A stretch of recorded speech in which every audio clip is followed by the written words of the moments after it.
Sunset of the Sabertooth by Mary Pope Osborne. Magic Tree House, book number 7.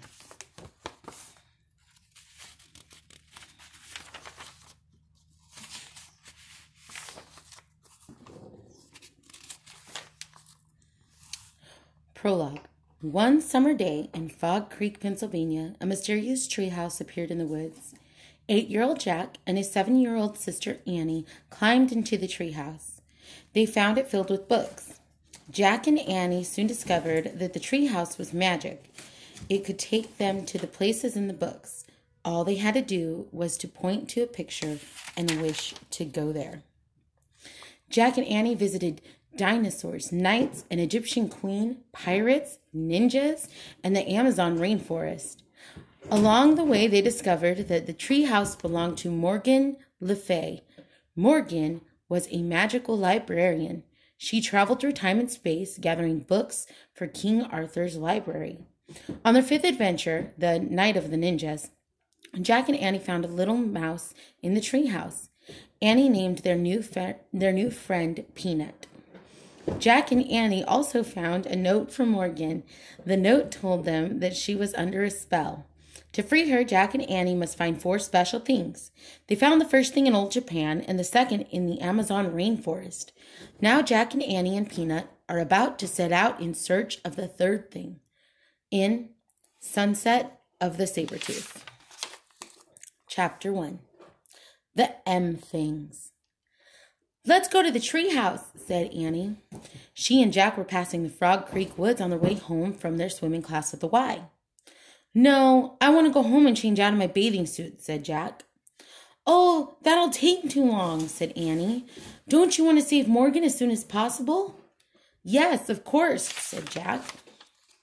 "Then come on, before the sun sets," said Annie. She darted into the woods. Jack sighed.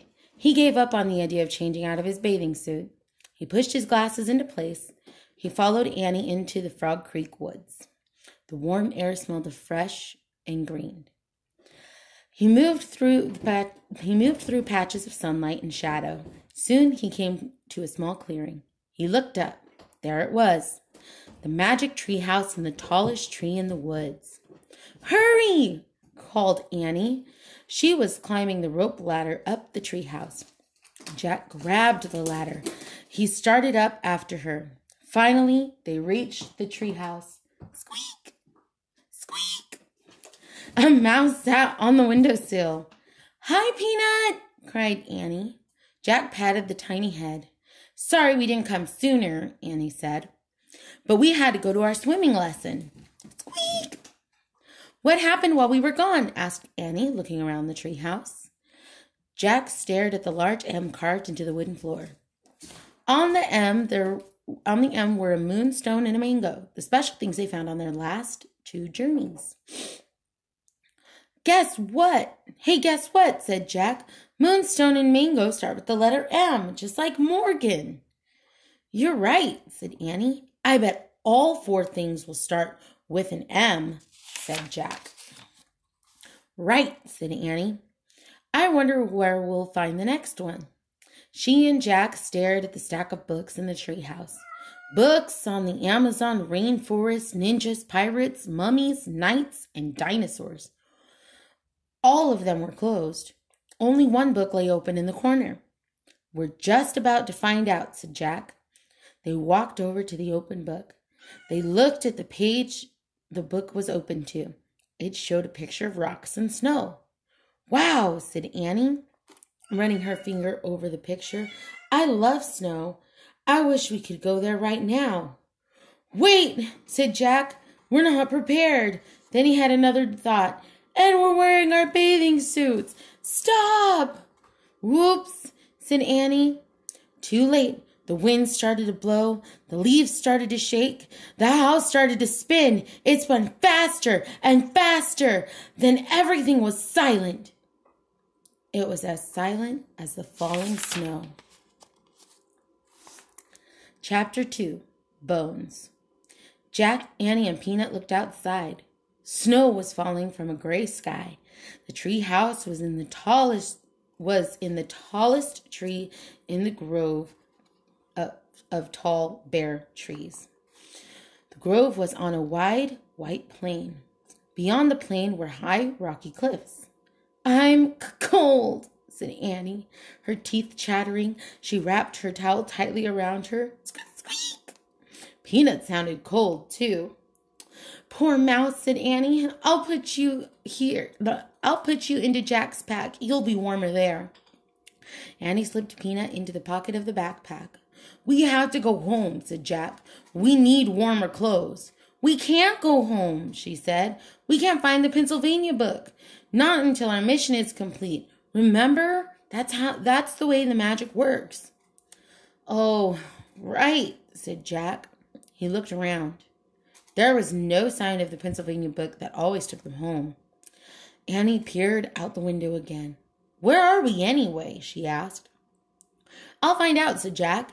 He picked up the open book and read the title of the cover. Life in the Ice Age. "Ice Age," said Annie. "No wonder we're cold." "We better find the third M thing soon," said Jack, "before we freeze to death." "Look," whispered Annie. "People." She pointed out the window. Jack saw them too. 4 figures on a cliff. 2 big figures and 2 little ones, all holding long spears. "Who are they?" said Annie. "I'll look in the book," said Jack. He found a picture of some people. He read the caption to Annie. Early modern humans were called Cro-Magnons. During the late Ice Age in Europe, they sometimes lived in caves beneath cliffs. "Why were they carrying spears?" said Annie. Jack turned the page. He found another picture of the Cro-Magnons. He read aloud. The Cro-Magnon family often hunted together. They covered deep pits with branches. Then they drove reindeer and mammoths into the traps. "Oh, trapping the animals. That's sad," said Annie. "No, it's not," said Jack. "They couldn't live without hunting. They didn't have supermarkets, you know." They watched the family disappear over the other side of the cliff. "Come on, I'm freezing," said Jack. "Let's hurry and find the M thing while the Cro-Magnons are hunting." "But I want to meet them," said Annie. "Forget it," said Jack. "They don't have books to tell them about us. They'll think we're some enemy and hurl their spears." "Yikes," said Annie. Jack put away his book. Squeak! Peanut peeked out of the backpack. "Stay in there," said Annie. Jack pulled his pack and started down the rope ladder. Annie followed. On the icy ground, they huddled together. The wind was biting. Jack put his towel over his head. Snow blew against his glasses. "Hey, Jack," said Annie. "Look at me." Annie had put on her swim goggles. "Now I can see," she said. "Good thinking," said Jack. "Now cover your head with your towel. Most of your body heat is lost through your head." Annie wrapped her towel around her head. "We should find a cave or someplace warmer," said Jack. "I bet there are caves in those cliffs," said Annie. She and Jack started across the white plain. The snow wasn't deep yet, but the wind was blowing hard. "I told you!" Annie pointed to an opening in the rocks. "A cave!"